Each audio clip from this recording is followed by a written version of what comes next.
Jai Gurudev. Jai Masters. The Buddhists have a saying, right understanding. It's one of the Eightfold Path of liberation. Right understanding, like everything else, has many different levels. The deepest level of right understanding is to rightly understand what's going on. Do you know what's going on? Do you have a clear picture of your predicament, of what is going on? Most people, meaning almost everybody, do not. Why? Let's usually start from the lower and build to the higher. Let's start from the higher. Let's talk about what's going on. Right understanding. Right understanding is that you, the consciousness, the awareness of being, you who sees your thoughts, you who hears the sounds, you who tastes the taste, touches the touch, you who feels your heart, you are conscious, you are in there, you're aware being. Your nature, you have a nature. In the scriptures it's called Satchidananda, eternal conscious ecstasy. Those are not just words. Just like if you say, oh my God, I got blown away, I felt so much love. Those are not just words. Those are experiences. Your nature, the nature of everybody's being, the essence, the core, that which sees and experiences everything else, is constant, perpetual, eternal ecstasy, nirvana. Call it whatever you want. Christ's heaven, Buddha's nirvana. That's your nature. Just like the nature of this piano is to be plastic and it's what it is. It's the way it is. Nature of your body is to be frail but amazing. It has a nature. Nature of rain is it's wet. The nature of consciousness is ecstasy. Sat-chit Ananda, eternal conscious ecstasy. So that's right understanding. But what good is that? Because we don't experience it very often. Like very infrequently do you experience it unless you've done tremendous work on yourself. So that's the first right understanding, the first level, is that right now, everything you ever dreamt of times 7 billion is experienced inside of you. It is going on inside of you. It is always there. There is nothing you or anyone else will ever do to diminish it. It is the nature of consciousness, and you are conscious. A bad person is conscious, a good person is conscious. A female is conscious, a male is conscious. If you are conscious, you have that nature. Animals are conscious, aware, but not as aware. They are further removed from the awareness. So they can feel joy, they can feel something, but not like you can. They say only a human has reached the state of evolution to be able to experience the fullness of consciousness. Man was created in the image of God. In the ancient scriptures, the Hindi scriptures, the yoga scriptures, there's a name for God. Oh, Satchidananda. There's a name for the nature of your soul, of your being, Satchidananda. Well, that's weird. No, man was created in the image of God. It's just how it is. They are the same thing. Your consciousness, the universal consciousness, there's just something called consciousness. The question is not, are you of God? The question is not, can you do anything to not be of God? No. If you are conscious, that is consciousness. And consciousness is divine. Consciousness is the highest thing that could ever exist in the universe. It's what gives meaning to everything. If things exist but nobody ever was conscious of them, well, what value are they? Nothing. But become conscious of something, you gave it life, you gave it value, you gave it purpose, meaning. So, if that's true, and it is, why don't I experience that? Now we come to the next level of right understanding. Let's say I took you to the most beautiful place that could ever be outside. Just, gorgeous mountains and streams and valleys, and you high and you looked over it. It was just, it was breathtaking. It was just gorgeous. But 10 feet away from you, there was this noise, a rustle from the bushes over there. Do you know how you could miss the entire experience of the beauty I took you to? By paying attention to the rustle that's happening over there 10 feet away from you. If you are distracted by that noise, by that movement, your consciousness will shift over to what you've been distracted by. That's what distraction means, is that it captures consciousness and pulls it toward it. It was distracting. It pulled my consciousness toward it.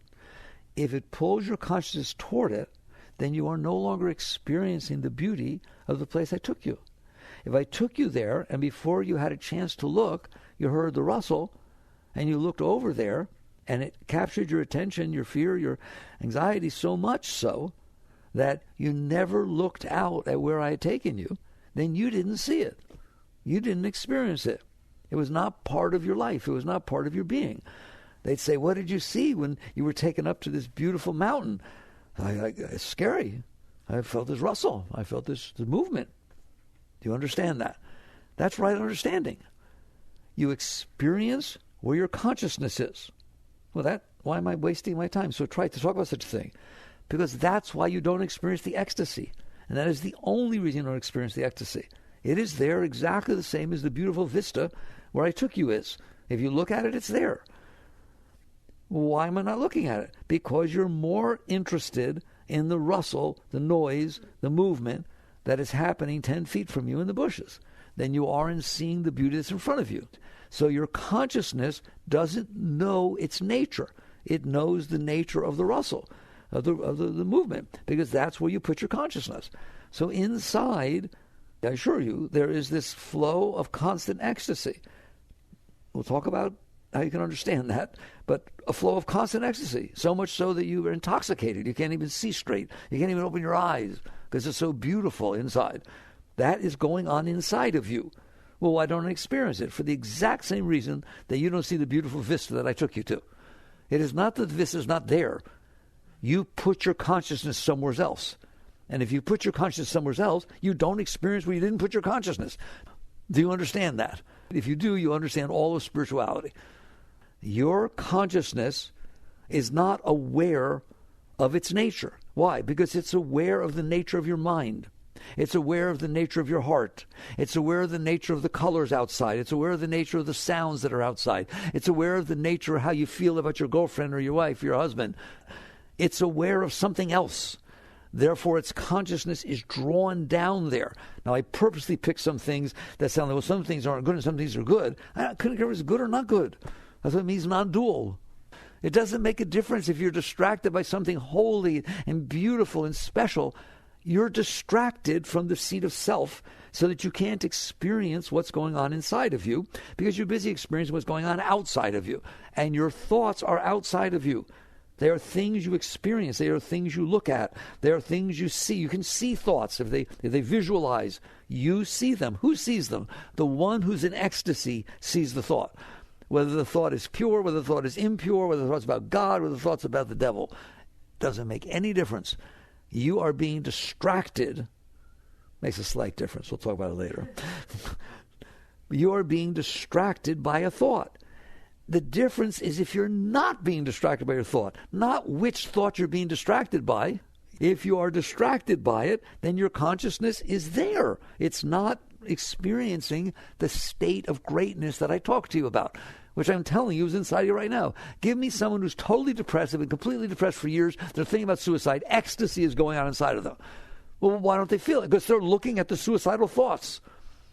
They're being distracted from the beauty that's inside. It's not that it's not there. The sun is always shining. Even in the middle of night, there is no night. There's no time that the sun is not shining. Just go out there. It's just been there for 4.5 billion years shining. If you want to sit on the part of the planet that spins away from it, okay, you're not going to see it. But don't tell me the sun's not shining. You're not facing the sun. You're looking at other things. That is right understanding. That's right understanding, which is what? Everything I've ever sought, everything I ever wanted, beyond anything I ever wanted, is who I am. Well, why don't I experience that? Because you are much more interested in your thoughts. If somebody doesn't say hello to you, who's a friend of yours, and your thought says, what's wrong with me? What did I do? You are more interested in that than the ecstasy that's going on inside of you. It's like you're interested in what your thoughts have to say. Are you not? You're completely interested. You just sit there and listen to them all the time. Why did she do that? I don't know. Maybe I should go here. I don't know. But I'm trying to make myself happy by thinking. No, you're ruining your happiness by thinking about what will make you happy. You're ruining your happiness by thinking about what made you sad. It doesn't matter. If you are thinking and you are paying attention to your thoughts, you are not paying attention to the nature of the consciousness. You're paying attention. We talk about consciousness and object of consciousness. Flashlight and that which it's shining on. Those are very different things, aren't they? At what point does the thing the flashlight's shining on become the flashlight? Never. Never. The flashlight is the source of light, and the object is where the light is falling. Your consciousness is the source of awareness, the source of being. What it is conscious of is just like what the flashlight's falling on. So I don't care what the thought is. Sorry, I'm a yogi, I'm a non-dualist. A thought's a thought. If you're distracted by a good thought, you're distracted by a bad thought, you're still distracted. It's as simple as that. The question becomes, what happens if I'm not distracted? What happens if I'm not distracted? If somehow something happens, and it's awkward, you'll have to understand it, that something happens that, in essence, like seeing a sunset that's so beautiful, you feel joy. You can feel spirituality inside of you. Why? Because that sunset was so powerful that you had been distracted by 30 thoughts, 40 emotions, and 50 different inputs through your senses. Now you became one-pointed. That's why they meditate on a candle. There's nothing holy about a candle. All right? It's like God is not inside the candle. It is because normally your consciousness is all over the place. You're not distracted by one thing. You're distracted by this emotion, this subconscious thought, plus this conscious thought, plus what's coming in through every one of your five senses. You're distracted by what happened 5 minutes ago, even though it's not happening anymore.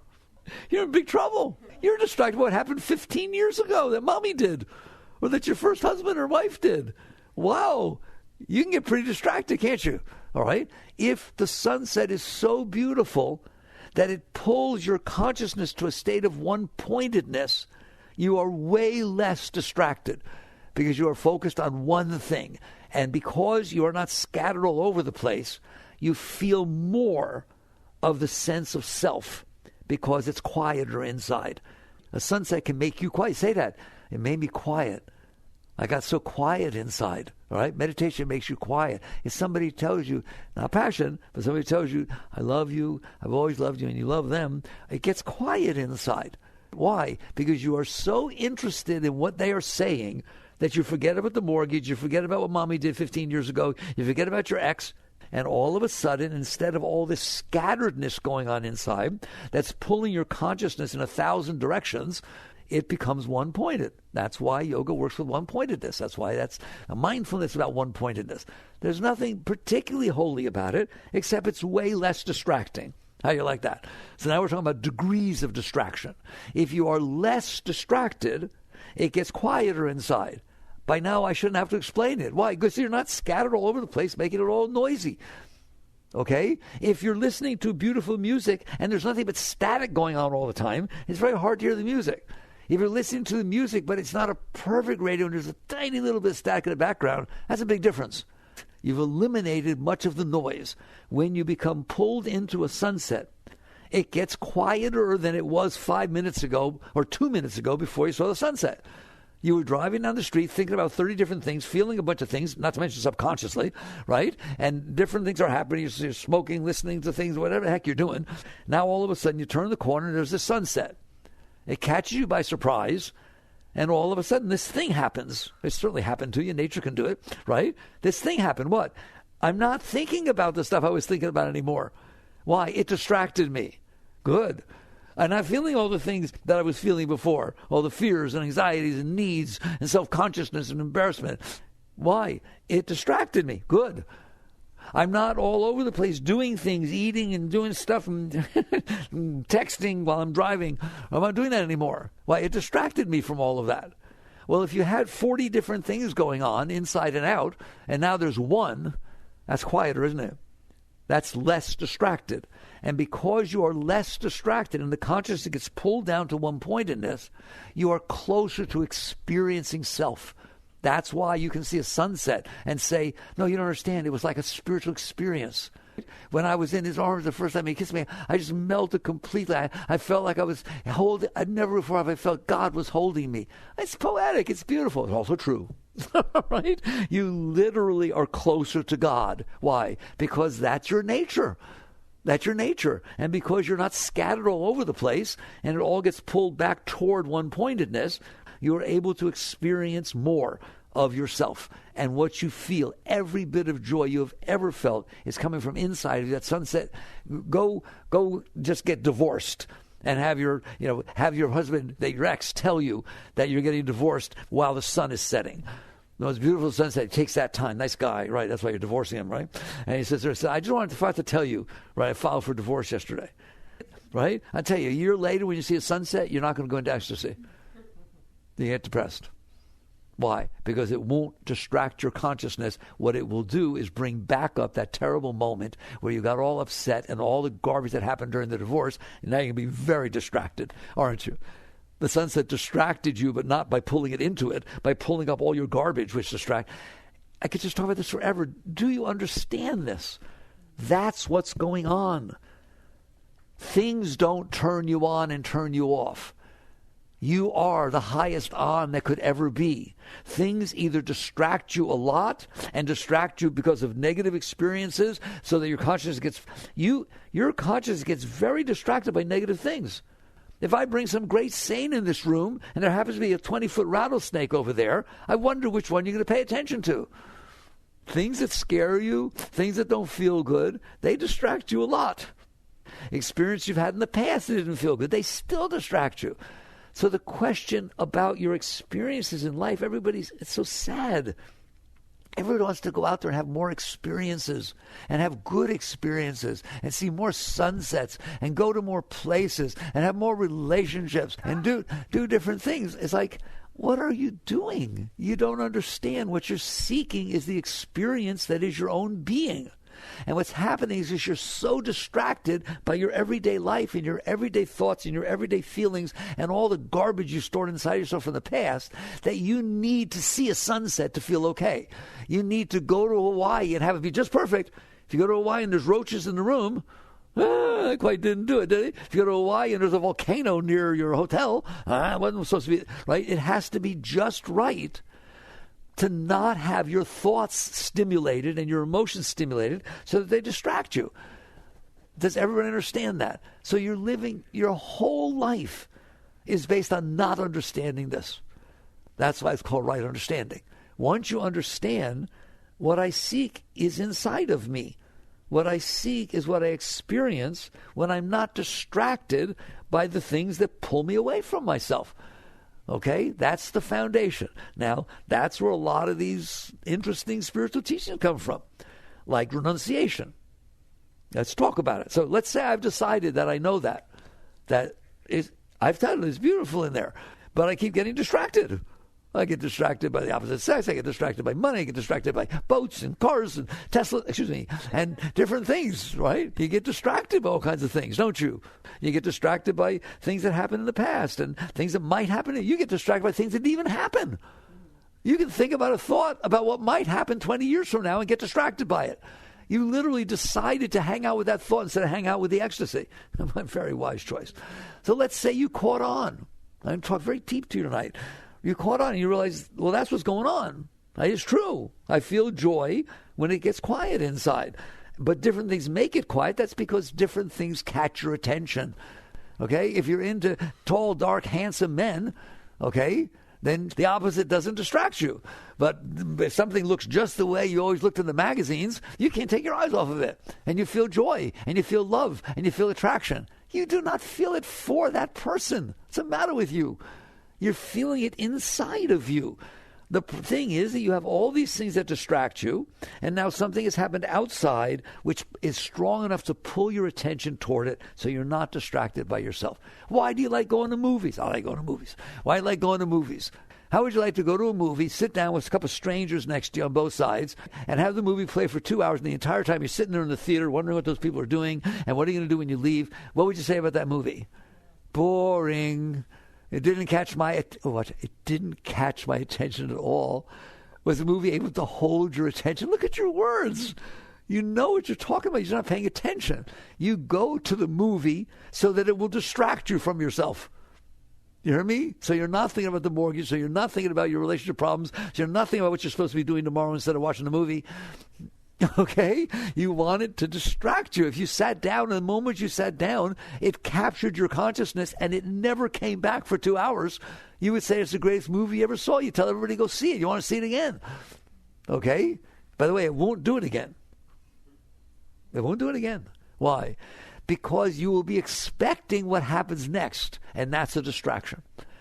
That's why it's so hard to recreate experiences that you had, even if you make the whole outside look exactly the same, because you already had the experience. So now your mind is already conditioned for that.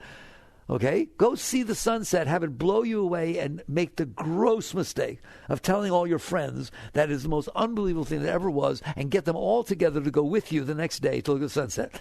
Right? You're going to get so embarrassed that it doesn't look exactly the same as before. You'll be saying, well, there was more purple last time. Maybe tomorrow. Ever done it? Okay? Because you have expectations. Because you have distractions. It may well be that your friend would be just as distracted you were, but you won't let it happen because you're busy talking, apologizing, or saying, oh, look at that, because you want to make sure that they enjoy. You hear me? You got ego going on. Those are distractions that are keeping you from having the experience you had the first time, which caught you by surprise. So everything you're seeking, I'm not going to say it's absurd, but what you're trying to do is find things that will distract you from your distractions. Yeah, he used to knock me off my feet. What does that mean? He distracted me. Okay? It was unbelievable, and I look forward to seeing him all the time. All right? So on and so forth. Until I saw him talk to Sally. I don't like Sally. I don't know why he knows Sally. And they were talking pretty close.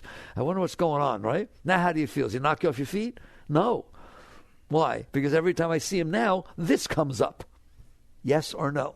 All right? The mind comes up, and I get distracted by that, so I'm not really experiencing this person anymore.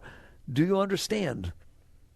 Yes or no? You don't act like you do out there, okay? And it's just like, then you blame him or blame this or, okay, how's your relationship? It's over, all right? It's not working out anymore. What does that mean? It's not distracting me. It's not doing for me what I wanted it to do, okay? You really think another person's going to fix you. It ain't going to happen. Do you understand that? That's an absurd thing to try to do with your relationship. To sit there and say, but when I first met you, I felt so much love, and you opened the door for me, you swept me off my feet. Why are you not doing that anymore? I want to find someone who does. Have fun, because you won't. So understand what's happening. So now when you understand, you sit there and say, what do I do about it? Well, some people, I'm not teaching you this, some people say, well, there are things that distract you. Have you noticed that?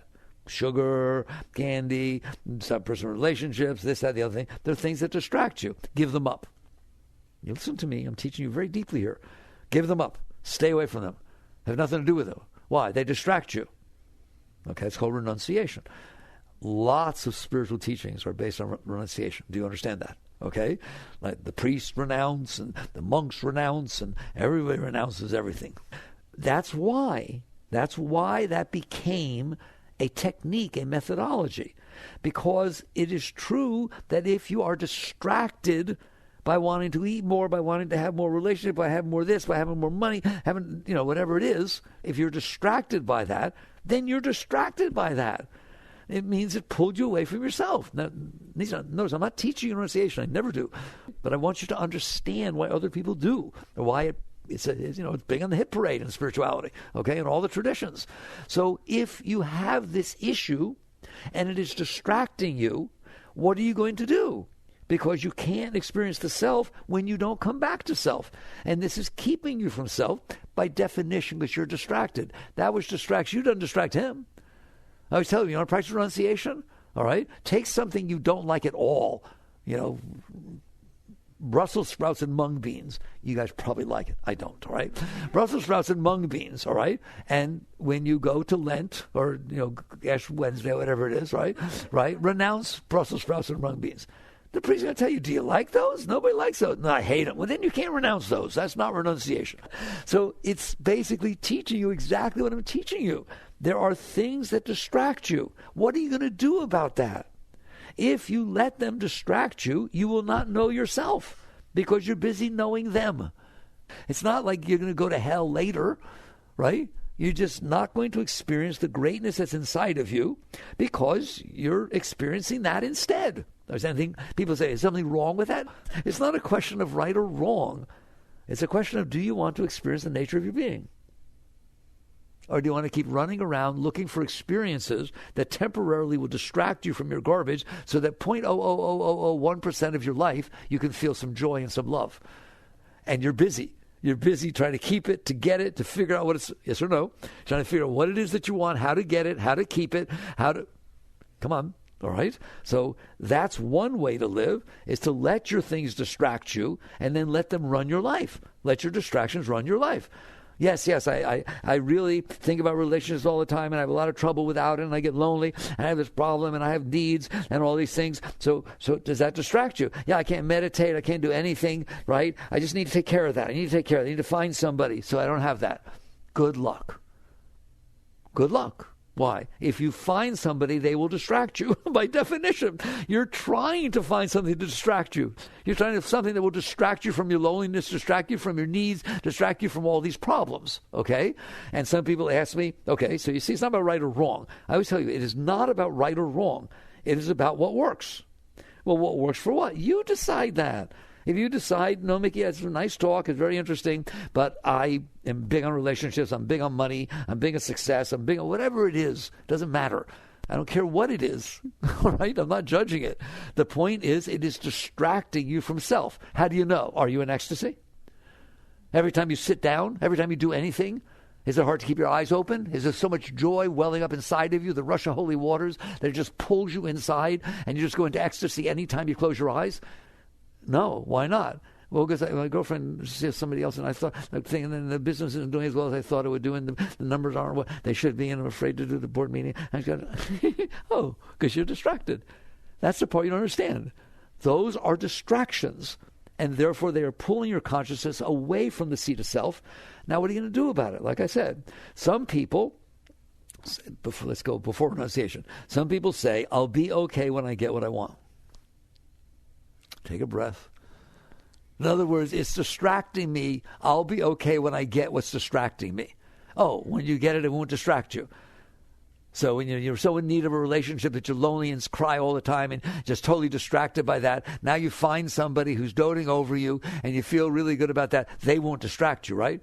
You won't want to be with them. You won't wonder where they are when they're gone. You won't sit by the phone and wait for them to call. You'll just go right into ecstasy, into the self all the time, right? Not a chance in the world. You get just as distracted, if not more so, by having the object of distraction than not having the object of distraction. Who's willing to understand that, right? That's called the maturity of your soul, right? If it's about distraction, and it is, but no one will talk to you like this, then it's not about which, what, this, have, not have. That's what they say. It's beyond doing and not doing. It's beyond Tamas, Rajas, and Sattvan. It's beyond darkness, passion, and sufalness, goodness. Those are things that distract you. It's about coming into harmony with the being that's experiencing the stuff instead of being pulled away from yourself with the stuff. That's the essence of spirituality. Okay? Christ said the kingdom is within you. That's right. That's everything I'm teaching you. But you're busy looking for it outside. Right? So what you'll tend to do, if you don't pay attention, by default, what you're going to do is things are going to distract you. Either they distract you because you're scared of them, you don't want them, so they distract you, don't they? Go to a party where your ex might be there recently after you got divorced. Do you understand? You're going to look for the guy. Have you seen him? Is he here? It's going to distract you. And if you saw him, you'll probably leave. It will distract you tremendously. So you catch on that that's what's happening. So whether it's something you want or something you don't want, shake your head. Do you understand that what you want and that what you don't want distracts you? That's what distracts you, all right? But yet in normal culture, which believe me, that's all that's going on, is everybody's about want and not want. It's all about getting what you want and avoiding what you don't want. There is no benefit to that. If you're afraid that something might happen and it doesn't happen, that does not make you not afraid that it might not happen later. If a doctor says, oh my God, I think of this terrible disease, and you get all weirded out and you go back and say, I'm looking at the wrong x-ray, I'm so sorry. You're not going to not be weirded out. Now you know how terrible it would feel to have that terrible disease. And you sit there and say, well, how do I avoid that disease? So you don't have it. I know, but I got scared about it. So I want to know, I'm going to read everything I can about how not to get that disease and determine what I eat and where I go and who I hang out with and what places I visit. And you hear me? What countries I go. There's no ending it. If it distracts you, it distracts you. If it's distracting you because you don't like it, or distracting because you do like it, you are being pulled away from the seat of self. That's why I spent this time in the beginning to understand right understanding what's going on. All right, so one methodology people use by default is it's distracting me. I'm madly in love with you, and you don't seem to pay attention to me. I need to figure out what to do to get you to pay attention. I need to get flowers. I need to do this. I need to drive up in a Ferrari. I need to do something. I need to do something, don't I? Okay? In other words, I need to get the object of distraction, and that becomes your whole life. Get the object of distraction and avoid the object of negative distraction. Just basically either get it or avoid it based on what it's doing to you. All right? That's your whole life. That's it. Goodbye. I'm not picking on it. Have fun. All right? Because I'm telling you, it doesn't matter if you get it or don't get it. It doesn't matter if you avoid it or don't avoid it. You ain't coming back to the self because you're living in the world of distraction. It's all the mind, the heart, the things, the sense, everything outside. All right? So that doesn't work. What doesn't work? Getting what you want doesn't work. I'm sorry to tell you. You've gotten what you want plenty of times. Are you enlightened? Are you feeling ecstasy pour through your being at all times? You have no more needs, nothing at all? No, you got it. When you were little, you got it. When you were middle, got it. There's all kinds of stuff you got, right? It didn't do squat. It didn't, for momentarily, it does. If it distracts you from what was bothering you at the time, it got better. But then it became the thing that distracted you. You got married. Why? Because it distracted me from all of my problems. Now you're getting a divorce. Why? It is the problem. How did that happen? Okay, it's beautiful. Wake up.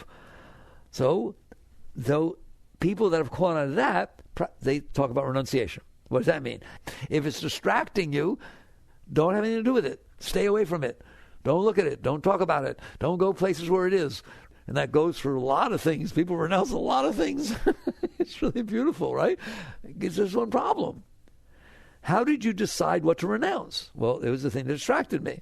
If you're busy not doing what's distracting you, is that not distracting you? So this thing about renouncing what's distracting you, it's the intent is very nice. It's better than chasing after it and thinking it's going to give you what you want, right? But what you end up doing is being distracted by not being distracted. You have to make sure you don't do this, and you get all that, and people get ulcers, and right? Yes, it is true that if you are neurotic about the opposite sex or the same sex, doesn't matter. If you're neurotic about people, if you're neurotic about money, if you're neurotic about houses, if you're neurotic about cars, and then you've been spending your whole life chasing after it, there's a period of time in which, because you decided not to chase after it, you won't be as distracted as putting all of your energy into being distracted. You understand that? You're not participating in the distraction. And so there is a certain amount of quietude, but later on, you just suppressed. Okay, so what is the alternative? How do you really grow here if you understand that what it's all about, and it is not being distracted? If you're like the spiritual state is as natural as it is for you to look at that wall. See it? How hard was that? I don't understand. That's right, because that's how easy it is. It's your nature. You understand that? You were given eyes. Let those of eyes to see, you can see. When you reach the deeper states, there's no effort. There's no will. You're not meditating. You're not forcing anything, alternate nostril breathing or doing anything. You're just there. You're there. Why? Because you're not being pulled out. It's not because you did something to get there. It's because you're not being distracted from being there. What if you weren't being distracted? What if you weren't being distracted? The consciousness wouldn't be distracted. Well, where would it be? It would be in the seat of self. That's what it's called. In the seat of self, your Buddha nature. There's little names for it. Okay, they're hard to talk about, right? It would be naturally in a seat of consciousness, this isn't being distracted by objects of consciousness. And then what are you going to feel? You're going to feel ecstasy. Period. I'm telling you. You're going to feel joy. You're just going to sit there and feel joy pouring through your whole being. Well, it's not kind of hard to not be distracted by that. That pulls you into it. That's the flow of the Shakti. That's what so Christians talk about, the flow of spirit, the rush of holy waters. I was in the spirit on the Lord's day. Yogis talk about the Kundalini coming up and the Shakti pouring out the higher chakras. It's all the same stuff. It doesn't matter what religion you are, it doesn't matter what color you are, it doesn't matter anything. You got the same stuff going on inside. If you're conscious, you're conscious. The fact that you're conscious of Christianity, you're conscious of Judaism, you're conscious of Hinduism, you're conscious of atheism, I don't care. It's just something to be conscious of. The question is, are you conscious of being conscious? That's where it is, okay? So basically, the question becomes, if I understand this, what do I do? If going after it just makes more commotion, and you know it does, okay, right? And if renouncing it just creates suppression and all kinds of things that they sit on top of Mount Vesuvius, and it does, then what is the path? The path is so logical. It is so simple, not simple to do, but simple to understand and comprehend. If you walk in front of me and nothing happens, and you walk in front of me and nothing happens, but you walk in front of me and I get weird, then you distracted me. Why? Instead of what do I do about it? I always teach you this. It's not what do I do about the fact that she distracted me and they didn't. It's a very analytical, simple, deep spiritual question. Why? They're both people. They're all people, right? They all happen to be females, whatever. They're about the same height, right? Why, when that walked in front of me, did I get distracted? But when this and that walked in front of me, it didn't. Did I have to try real hard not to get distracted when you all walked in front of me? No. Trees go by me, white lines on the road go by me, clouds go by. There's lots of things don't distract me, right or wrong. Like most things don't distract me. 99.999% of things don't distract me. All right? Then why do the 0.001? That's how you do this. That's right understanding. You don't fight with distraction. You don't try to end it by getting it, because that doesn't do squat. It seems like it does. It's hard to talk to you, right? Oh, no, if I get what I want, I'll be totally happy. Yeah, for how long? How long? Come on. How long before you want something else or it disappoints you or whatever the heck it is? All right? Yeah, but at least I felt joy for a moment. Fine. Live with your moments. I'm not interested in moments. I'm interested in a spiritual state of being where nothing ever goes away and you just live in that state forever. All right. So first, if it distracts you, what am I going to do? Well, you try to get it, and you'll be very distracted. All right? I'll try to not get it. I'll try to not go with that part of me. I'll renounce it and push it away. Then, okay, fine. So you'll live on top of it all the time. It'll be there wanting to come back up. Okay? Or you do real spiritual work, which says, wait a minute, most things don't distract me. A few of them do, either for or against. Why? I don't remember deciding. I don't remember waking up in the morning, 1 from column A, 2 from column B. This is my distractions for the day. It just happens, doesn't it? It's just a spontaneous thing. Just all of a sudden, I saw this person and she distracted me, right? And I saw this person, I got scared. Why?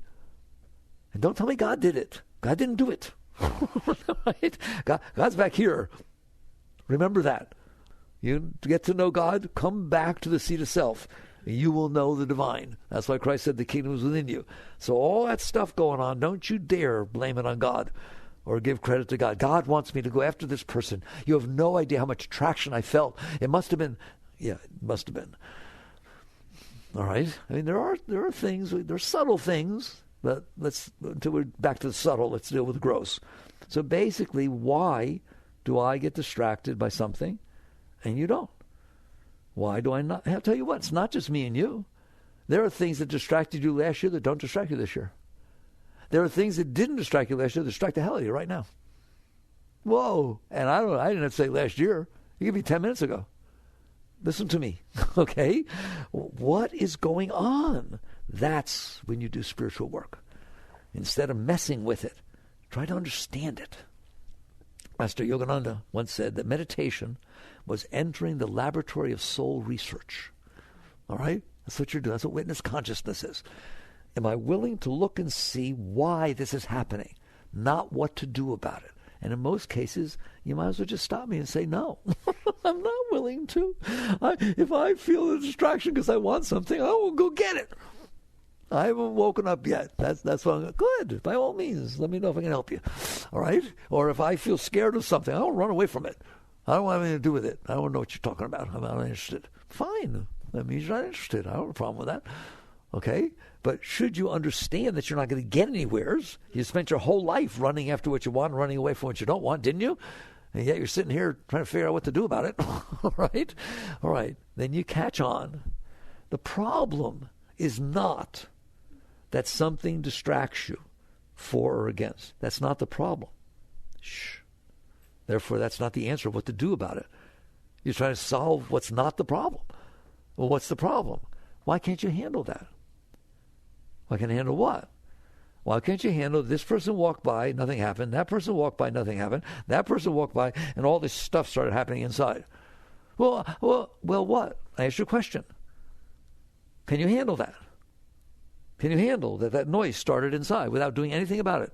Not renouncing, not running away, not running toward, just, okay, I'm weird.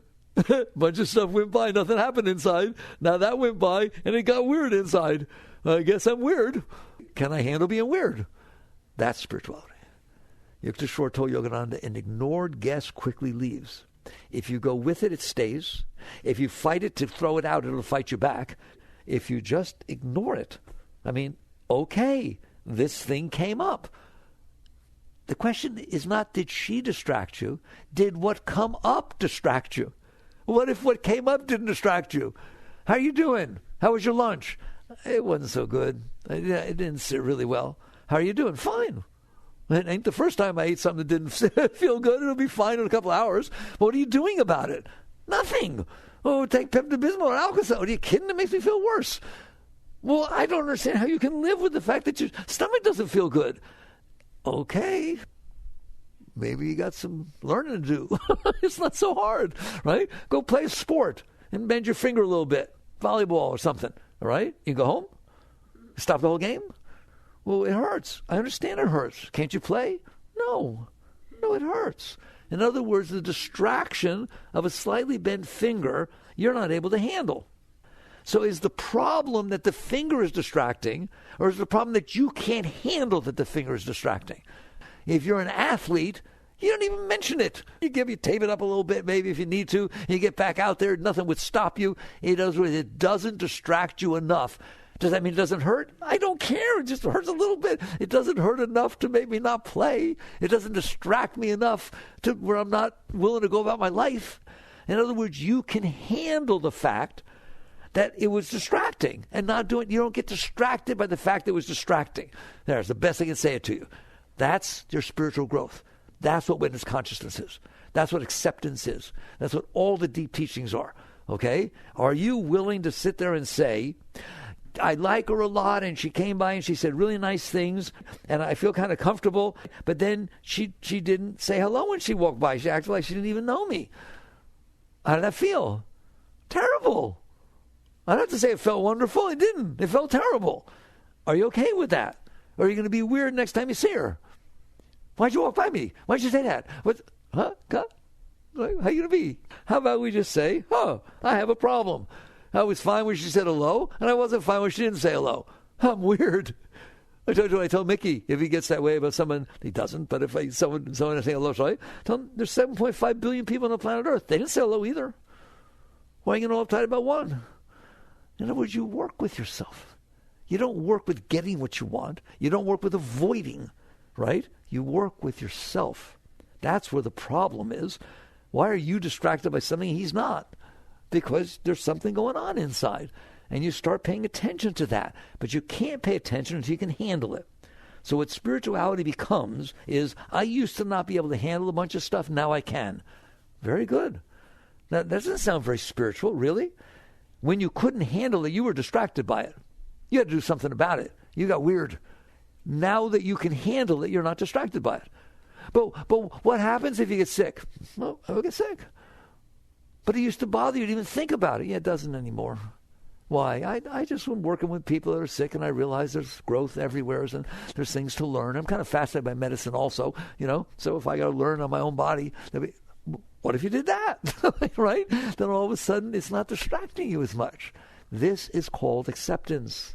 This is called relax and release. This is called, if the item outside is distracting, either for or against, okay. We'll talk about it in a moment. Why? There's a reason why, but don't worry about it. Why? Because the question is, what are you going to do about it? And the answer is, I'm going to let it go. Ooh, God. I told you the understanding is simple. The application is a little more interesting. You're going to let what go? I thought you were not going to renounce. I didn't say I was going to let it go. I'm going to let go of what come up inside of me because she showed up and she's either scaring me or attracting me. If something happens and it offends you, let it go. Don't stop it and ask for an apology and make a big deal out of it, right? Just understand that this was something that happened inside of me, and if I'm able to handle the fact that it happened, it isn't bothersome. If something happens and it causes some fear or jealousy or insecurity to come up inside of you, and you're okay with that, and you just breathe a little bit and it passes, it did not distract you enough to pull you out of the ecstasy. That's when you're really going to start to understand these teachings. When you start to feel this flow, sometimes it's slight and sometimes very strong, but you start to feel this beautiful, beautiful energy inside. And then you realize you're going about your business feeling very high, very beautiful, and you say hello to somebody, they don't say hello, or you see something they don't like, whatever it is, and you always have a choice. Leave this for that? I'm going to leave this ecstasy because a roach ran across the floor? I don't think so. Okay? And you start making the choices that I ain't leaving this. Okay? Well, even though you're not experiencing it all the time, you are making that choice. If something distracts you and you can't handle it and you get all involved in it, you chose to make it a bigger deal than it would have been. So eventually you catch on that what I need to do is be able to handle myself, not handle situations outside, handle my reaction to the situations outside. It is always about working on yourself. It is never about working on getting things outside the way you want it so you don't have to work on yourself, right? Like if I have a choice, right? If I have a problem with people not saying hello when I say hello to them, there's a lot of people that might not say hello. Why don't I just deal with the problem instead of I have to deal with one thing instead of 7.5 billion? You understand that? You start working on yourself. That's what it's about. And that's why I teach letting go. And that's why I teach relax and release. And that's why I teach surrender. What you're doing is things outside will distract you. They do it. Things inside distract you, your thoughts and emotions. The question is, you are the consciousness. Are you capable of saying, I don't want to go there. I'm not going to renounce it. I'm not going to suppress it. I'm just going to let it come and go. Everything comes and goes. If somebody says something to you that makes your heart hurt, it won't stay that way until you get into it and make it stay that way. Otherwise, they said something and it goes away, and then you're glad you didn't say anything. Have you noticed? Glad you didn't do anything about it, right? You start letting go of yourself. You let go of the part of you that caused the distraction. Now, I told you a moment ago, I explained to you why certain things distract you and other things don't, and why they used to distract, now they don't distract you, and vice versa. It's very, very simple. We pick up our experiences. We have past experiences, some of which were pleasant, some of which weren't, etc., etc. You get them stuck inside of you. You hold on to them. So if something happened that was really pleasant some years ago, and then all of a sudden you get a phone call from somebody that was involved in that pleasant thing, you're not okay for the next few days to get to see that person. You're all distracted. You can't go to work. You're doing things. Your boyfriend or girlfriend wants to know what you're doing, what's happening, right? You're weird. Got it? Okay, you're weird. And likewise, if you get a phone call and somebody says, I have something terrible to tell you. Oh, my God. Right? And they get cut off. Ooh, you're weird after that call. You're not okay at all. Why? Because you've had past experiences that were not pleasant. You don't want them to happen again. So when something happens outside that reminds you of those past experiences, you get distracted by that. You get involved in that. You want to do something about it. Likewise, you had experiences that were pleasant. If something happens that reminds you of that, you want to grab it, you want to get it. It is these, we call them some scars, these patterns from the past that you stored inside your psyche that are determining what you're distracted by. I said a moment ago, just make sure you get this. I said a moment ago, you're not distracted by the white lines in the road. You drive by them all the time, don't you? How many times do you stop and check them out? Or freak out because the white lines are yellow? No, they're there. You pay attention to them, but they don't distract you. What if you were one of the line painters and the machine wasn't working well, and so you had driplets, you've seen them, driplets going all over the place, and your boss drove by there, saw that, didn't even care about the machine, and he fired you. Okay? You got fired because of the way the lines were that were coming out off the machine. But I'm telling you, 2-3 years later, you're driving down a road in a whole other city, whole other state, and you start seeing some drips around the lines. You're distracted. Nobody else is, but you're distracted, aren't you? Right? You think about that. Everything comes back up. Your whole day's ruined. That's what's happening. Your past experiences, you couldn't handle them, so you kept them inside of you, bad and good. And so now when things happen that remind you of them, they stimulate these samskaras, and they come back up. And therefore you either feel attracted or repulsed based upon your past experiences. That's what Skinner, the social psychologist, teaches you. Man is the sum of his learned experiences. It is not true. You are the consciousness that is aware that your psyche, your emotions, your mind, your psychological being is the sum of your learned experiences. And therefore that's what determines whether you're distracted or not. It's meaningless. In other words, something distracts you so much that you move and you don't want to be anywhere. What if the thing didn't happen? There weren't white lines. You didn't get fired. You could keep living where you were living. You didn't get divorced from your family. You're not freaked out every time you see a white line. Do you understand that? Just because one experience changed? Oh my God, that's insulting. We're supposed to be high beings. And you start catching on, I'm not going to let that happen. And I let what happen? First, I'm not going to store that stuff inside of me. The less you store inside of you, what does that mean? It means if something happens and it doesn't feel good, I will experience the don't feel good and I will let it go. It ain't staying inside of me. If Sally didn't say hello when I saw her and my mind got a little upset, next time I see Sally, I ain't bringing it up. I don't need to bring it up. It was me. It's a problem I have. If indeed there's something wrong with me and Sally, it'll show up. I don't need to let my weirdness do this stuff to protect myself or challenge her. Why didn't you say hello? You find out she had earbuds in and you'll be embarrassed. Okay? So you just let go. You realize experiences are going to happen. You will tend to leave impressions because you can't handle them. Handle them. Let them go. Everything should go. The more you let go of this stuff you stored inside, the less that stuff will distract you. It's as simple as that. All right? And the less the stuff distracts you, the more you feel joy. Until eventually, if a leaf falls, you feel ecstasy. If a bird sings, you feel ecstasy. If you're sitting alone in your house, right? You're just sitting alone in your house. You don't know what's going on. All of a sudden, you're just in ecstasy. You're just feeling joy. For how long? As long as you want. That is your natural state. That is what's supposed to happen. Well, you can't do that. Why? If you sit alone, you think about what you're missing. You think about what happened yesterday that you didn't like. You get distracted by yourself. It doesn't take things outside to distract you, does it? The way you free yourself is to become comfortable with yourself. So comfortable that it doesn't need to distract you. So if you got divorced years ago and you still have this junk coming up and it distracts your life, learn to let go. Don't go see him or, do something to try and fix it. Let go. First, let go. How? That's the problem. You people have a problem. You don't believe you can do that. You can do it anytime you want. If there's a rattlesnake inside the room and somebody tells you he's been depoisoned, it doesn't matter. You're still all scared. Well, maybe you shouldn't be. Maybe you should be willing to work with yourself and say, it's okay. It's okay. If you got divorced 7 years ago and he died 3 years ago, but you're still weird about it, maybe you shouldn't be. Maybe you don't have to justify because how bad he was. It's okay that you're still weird. Maybe you don't want to have all these distracting things inside of you. Maybe you would rather feel the experience of the joy inside. That's what a yogi does. A yogi sits there and says, I already know where the answer is. It's inside of me, and I'm going to spend my life not getting things or avoiding things, letting go of the part of me that thinks the answer is to get things, that's distracted by things. And you little by little keep letting go. And I'm telling you, it works. The more you can let go, the less you get distracted. Why? Because you let go of the part that gets distracted. Christ called it dying to be reborn. Right? You literally just, it falls off. Like Ram said, it was like the snake sheds its skin. It just gently falls off. And what's left? Something very beautiful. We're back to the greatness of your being. That's what's left. The most beautiful thing in the universe, you. Okay? So you do your work on a daily basis to notice that you get distracted by thoughts, emotions, and things. Don't think it's hopeless. You get distracted because you stored stuff inside of you instead of letting it go. So you start practicing letting go. You handle the weather, you handle the driver in front of you, you handle that somebody didn't call. You just keep saying, I want to handle it. And so you work with yourself. Instead of working with everybody else, you work with yourself. And the more you let go and the emptier you become, the more joy you will experience. But now you understand why.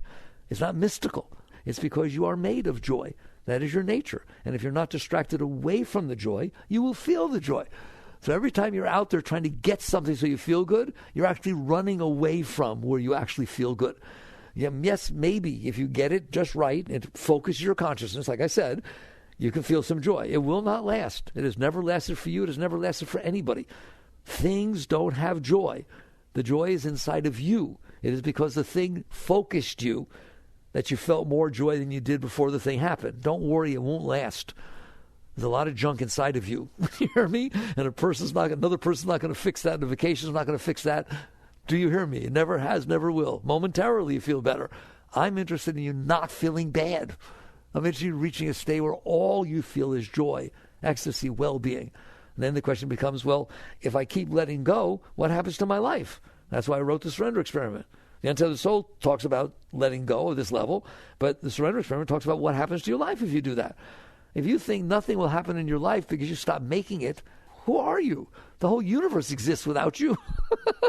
You were born into a place that took 13.8 billion years to build. Everything's perfect. Everything's unbelievable. But nothing's going to happen unless you do it. That's some ego, baby. All right? And you start realizing everything's going to keep happening. All I've been doing is screwing it up. All I've been doing is trying to manipulate it to be the way I want. The sun will still rise. The moon will come out. The birds will sing. Everything will still go on. And people might even come up to you and say they love you without you doing anything to make it happen. Wouldn't that be far out? Whoa, right? And then they might stay with you even though you don't manipulate them and buy them and force them and worry and be jealous and be insecure. Whoa, wouldn't that be funny? And maybe somebody will offer you a job. And because you're so fun to be around, and because you focus yourself in your job so much, you'll get raises, and you'll do well in your career. And you never even thought about it. You never even wanted it. All you want to do is stay in the joy and the ecstasy. And the next thing you know, you go to work, and you're not going to get paid. You're not going to prove yourself. You're going because you feel joy, and so much joy, I need to express it. So I'll take care of patients, or I'll earn money, or I'll do this. It doesn't matter what you're doing. You're doing it because you feel so much joy you have to express yourself. You don't even call it working. You know how you know when you're there? When on Friday, on payday, you don't even understand why they're giving you this money. I mean, they're paying you, right? If you're an artist, you want to paint and you want to go out to the woods, and all of a sudden somebody comes and gives you $3 million for your painting. That's weird. You weren't starting to sell it. You hear me? That's what your whole life becomes. The Bible says it. Seek ye first the kingdom of God and his righteousness, and all things shall be added unto you. That is not the law of attraction. That is not the great secret they're teaching you. That is sitting there saying, I'm caught. I have things I need and things I don't need. So I'm going to meditate on them and contemplate them and use mantras to get what I want. That has nothing to do with what we're talking about. It's just another way to be sick. It's another way to weird yourself out. Then you wonder why it's not happening. What am I doing wrong? Am I doing the mantra wrong? Is God mad at me? I literally have people talk to me like that. Seek ye first the kingdom of God, his righteousness, is not first get what you want. It's sitting there saying first let go of yourself. Come back to the higher state. Seek that. That's the kingdom of God and righteousness. Christ said the kingdom is within you. That's literally where it is, all right? So seek ye first the kingdom of God's righteousness means come back to the soul. Come back to the seat of self. The rest will take care of itself. It has done just fine for 13.8 billion years. Do you understand that? I just don't understand how big the ego is. It seems to be doing pretty well everywhere you're not. You don't seem to be complaining about all that. Okay, well, what will happen if I don't run everything that's happening in China, everybody's household, and everybody's relationship, and all the children? You don't do that, do you? No, only what's in front of you weirds you out. And so you get to the point where you realize if you let go, it will be fine. If you seek the deeper parts of your being, the joy, the love will attract everybody. Don't worry about it. And life will unfold. Will you get what you want? It's not about getting what you want. Will you be left alone to experience the joy of your being and then share that with others at your work, in your relationship? Yes, that's what happens. And it's all effortless. How would you like to have an effortless life? The joy is effortless. The love is effortless. You owe nobody anything. You're just experiencing the liberation. It's called liberation, isn't it? That's Jivan Mukta, the liberated soul, right? So I hope you understand these things.